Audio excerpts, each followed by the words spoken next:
guys, maayong hapon sa tanan. Good afternoon sa lahat na nanonood. So dito tayo ngayon sa bahay, nakaligo na ako. Uwi ako kanina after ng lunch. And then, ayan, good news sa ating lahat. Halika ba? Ayan, meron na po tayong metro dito. Ito na siya at umaandar na siya, guys. Ayan. Gani ba siya, Beb? Ano? Ayan. So, after 3 months, guys, nakabitan na talaga tayo finally kasi medyo matagal-tagal din namin itong inantay ni Mark kasi syempre, kailangan pa ng process sa mga papeles and na-realize ko na ang hirap pala magpakabit ng kuryente, lalo na pag may nakatayo ng bahay na malaki.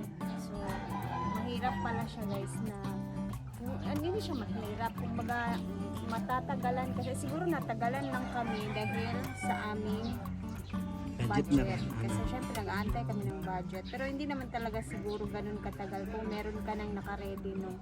Kasi yung ating inantay pa natin, tapos Budget pa. Binabudget lahat. so, yun naman siya. Yun naman yun talaga. And then, pasok tayo sa loob kasi pakita ko sa inyo na may breaker na din dito. Ito yung main breaker dito sa metro. Main? Sige. Ito nga yun, di ba? Ito yung main breaker sa meter natin. So, ito bitaw, Beb. Ito, gawin mo nito. Kasi, alam mo, ang nangyayari dito. Sige na, lalo na siya. Basta ito, lagyan mo siya ng kandado. Nakasit na gyapon na siya tanan. Wala kabutakan ko na pa nagpayong para na ilaban. Kasi pag may nag-trip sa atin na baka in-off yung plangka dito na nag-o-open nila, ma-off tayo sa loob. So may breaker pa din sa loob. Ano, pakita ko sa inyo, tara pasok tayo.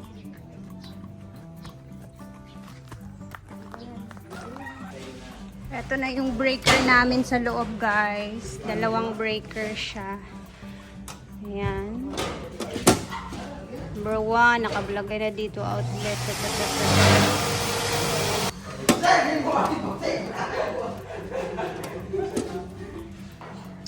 Ayan na.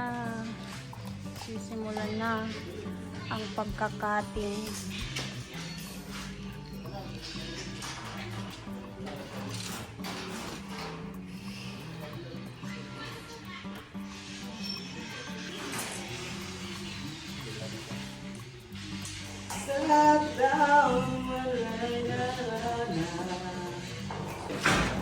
Concrete.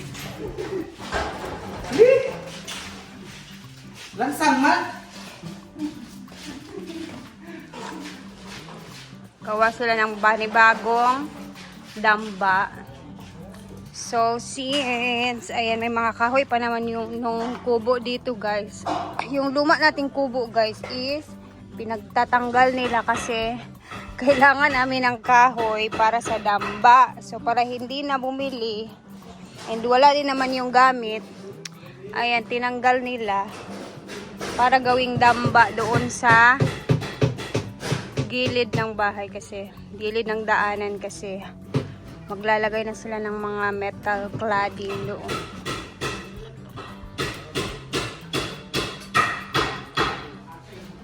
Lakas ng ulan kagabi, guys. O, tingnan nyo. Isang basa.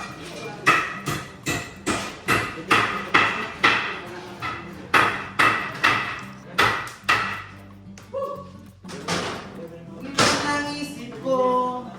Nasa kawan nga.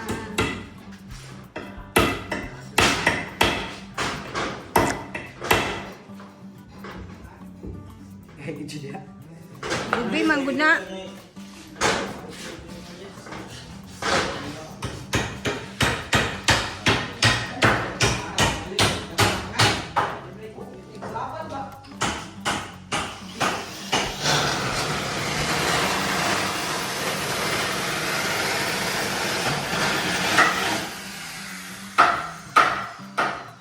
Ayan na, tatakpan na siya, guys. Okay man ang itsura, pring. Okay ra.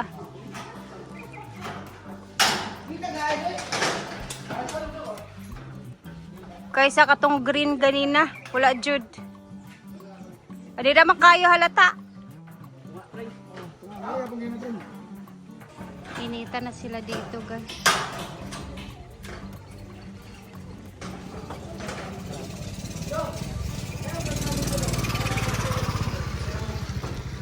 Siyempre, unahin dyan sa pagtabot. Unahin nilang tabunan dyan para sarado na.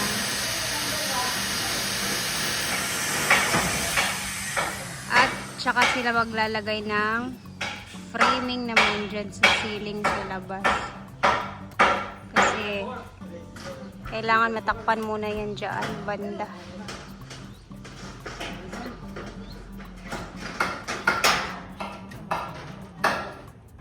That's my brother and kaibigan ni Mark yung isa. Siya talaga yung marunong maglagay ng mga ceiling.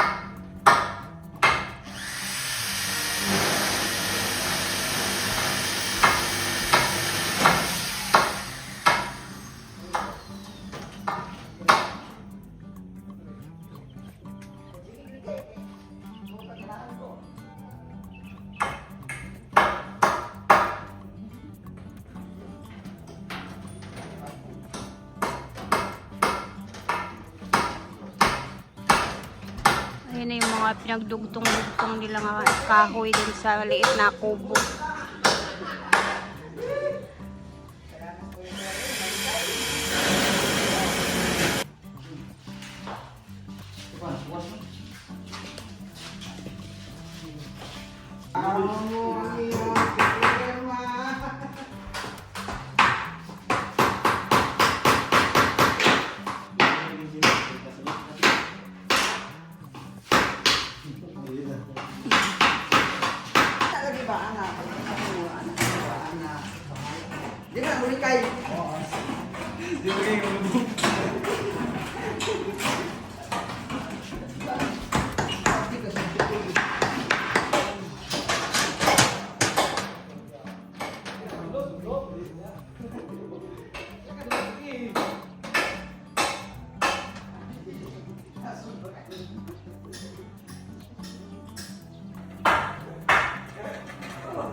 Wow! It looks very clean na. Natabunan na yung chismis. Kulangan pa siguro naman. Ito yung tapos guys. Ang hindi pa nila na Ako rin pag bukas lagi. ano Kulang na ba? Ano ikaw? Ay, tingin mo ah.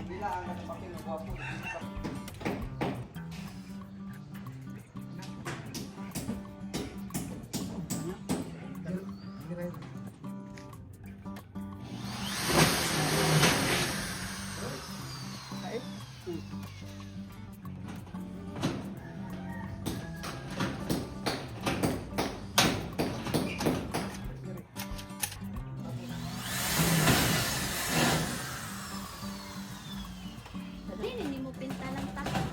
Pinta lang man na. Color at.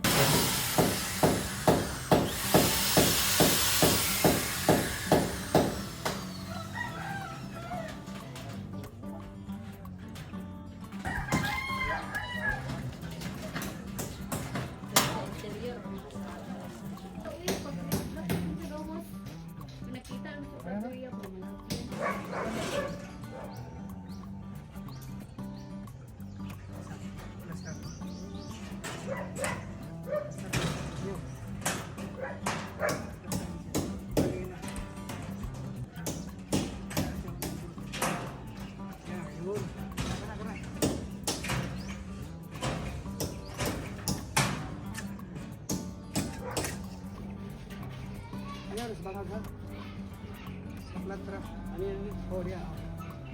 No, whiskey.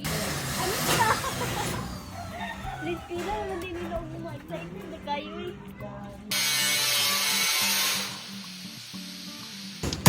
Ayan na sa mga outlets, si Inday Ashril. Going pa din sa mga outlets at mga, ang tatawagan ni anak, Day? Switching. Switching? Switching daw. Wala naman talaga akong alam sa ganyan. Ayan, kasama ko ang aking sister. Ay, brother pala. Ay, termination pala daw. Ah, magkaglako na ka? Ito na muna katulog. Pasero. Sa man ka, dik, uy. Ano, timingan di ay? Ha? Bye guys. Bye daw, guys. Ria Pilingira. I-vlogin nyo Utay. Salamat, dik. Pinsan ko yan, guys.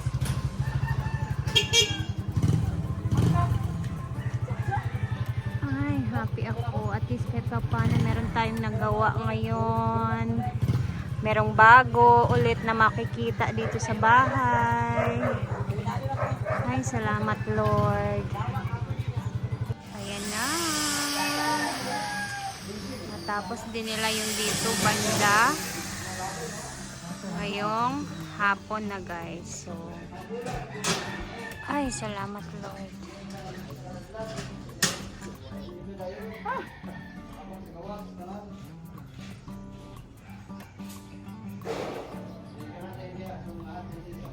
Ay, salamat. Almost 5 PM na din, guys. So, hindi ko alam kung mag-overtime ba to sila ngayon. Kasi pwede naman na sila mag, ano dyan. Kasi may kuryente na. And may ilaw na din. Kahit pa paano, hindi na masyadong madilim kung mag-overtime sila. So, hindi ko alam. Depende sa kanila ngayon. And nandun na din naman si Mark. So, si Mark na yung bahala.